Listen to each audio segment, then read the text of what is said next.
There is a tool brand out there whose name has been synonymous with quality and durability for more than a generation. American icon. Not a phrase that can be thrown around carelessly. You can still buy Craftsman tools today, but they're not the same as they once were. So what happened to this great American brand, and are Craftsman tools still worth buying today? Let's get into it.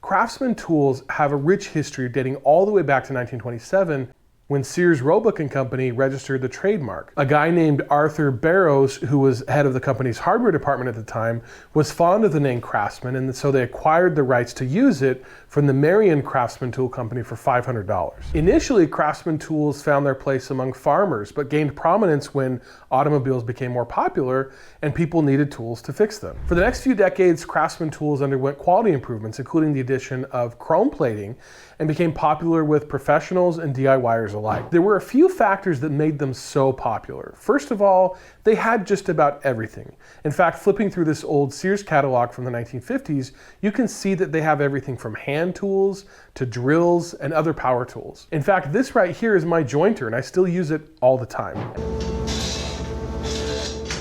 And that actually brings me to the second thing that made Craftsman tools so popular. They were tools that were built to last. They were renowned for their quality construction. Craftsman tools were the tools that you could pass down to your kids. And if they didn't last or if they broke, you had the third thing, which was the Craftsman warranty. You could bring in that broken tool and they would replace it.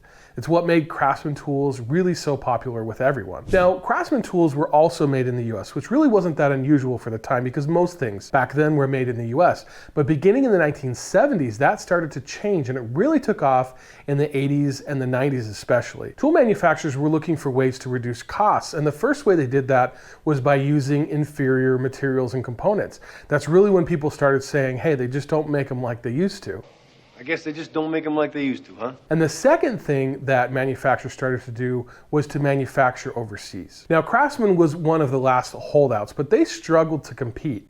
And Sears, their parent company, was also struggling. So around the year 2000, they started outsourcing the manufacturing of some of their tools.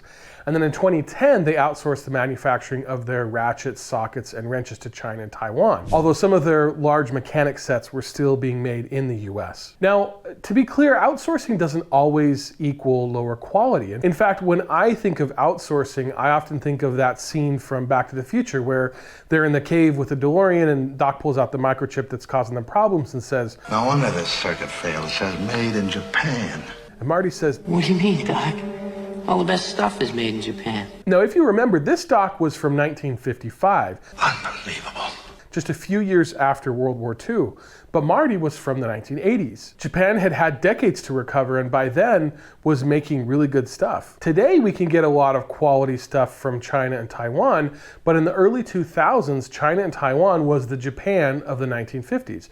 And what do I mean by that? Well, their quality was poor, and that declining quality impacted Craftsman tools, and they began to lose that image of quality that they had fostered for over half a century. By 2017, Sears was headed towards bankruptcy and restructuring and needed cash.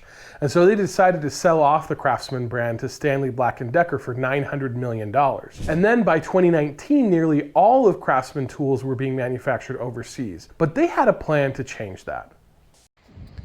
All right, so I'm on a bit of a field trip. This behind me right here is the Fort Worth Craftsman plant. And spoiler alert, they're not here anymore. This place is just empty.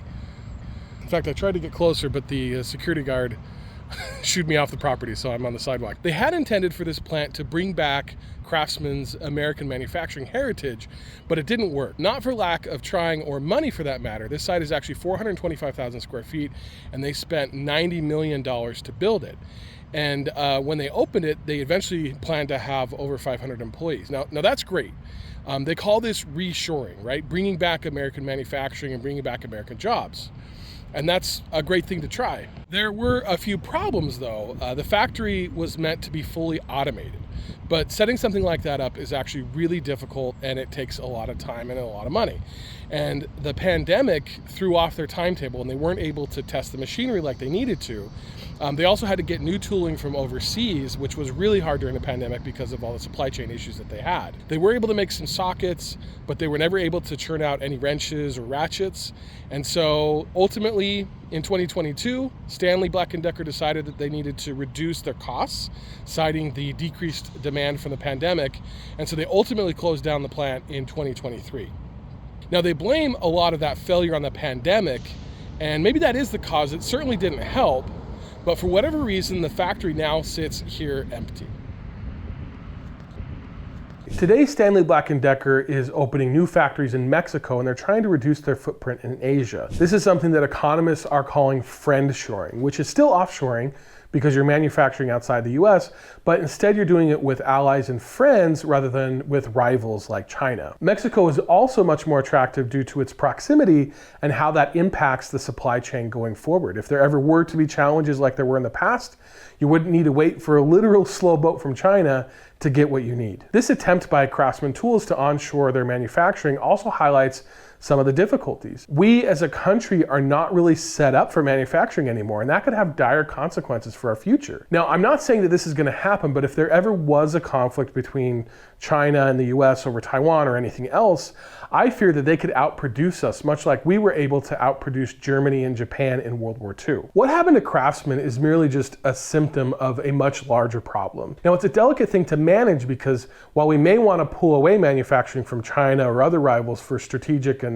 other reasons, the less economic activity that we have moving between us, the more dangerous things can get. They'll have no incentive not to cause problems because they have less to lose economically. A 19th century philosopher put it succinctly when he said, "When goods don't cross borders, soldiers will." When we trade together as a society, it creates bonds. It creates financial bonds, economic bonds. It creates relationships between people. And when you don't have that, it actually gets a lot more dangerous. So it is really a big challenge geopolitically.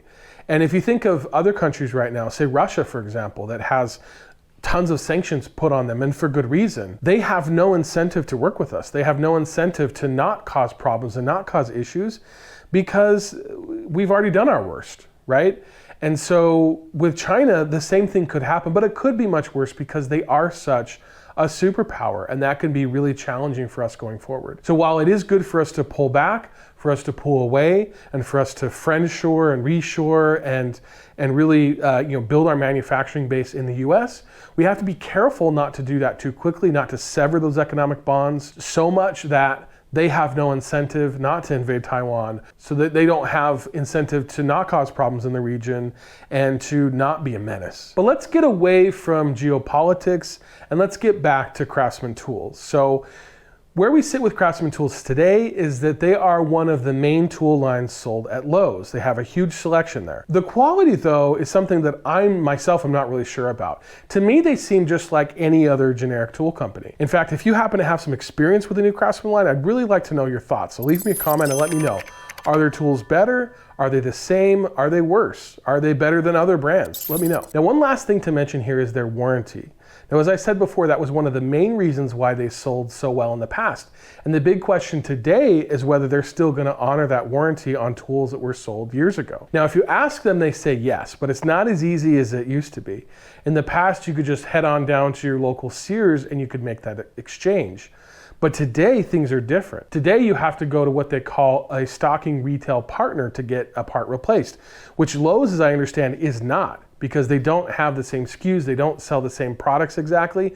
So you cannot just go into a Lowe's and trade in that wrench for a Craftsman wrench there. You need to find someone who actually still sells that same part, or at least as close to it as they can get. Now, the easiest way to do that is to just call Craftsman customer service, and they can work that out for you. So the warranty is still in effect, but it's definitely not as hassle-free as it once was. The demise of Sears and the downfall of Craftsman really left a void in the tool world, which in my opinion is being filled by Harbor Freight. Harbor Freight has grown in stores over the years and now has over 1,500 stores across the country in both big cities and tiny towns. They have a warranty just like Sears used to have, and they make it really easy. You just pop into the Harbor Freight and switch it out. Craftsman, on the other hand, looks like just any other a generic tool brand in the tool chest of Stanley Black & Decker. Maybe one day that'll change, but from my perspective, I'll buy Craftsman if it's cheaper. But they don't seem to have anything that you can't find somewhere else. Now let me know what you guys think. Do you think that tools made overseas are as good as the tools made in the US? Are they better? What about Craftsman Tools? Have you guys used the new line?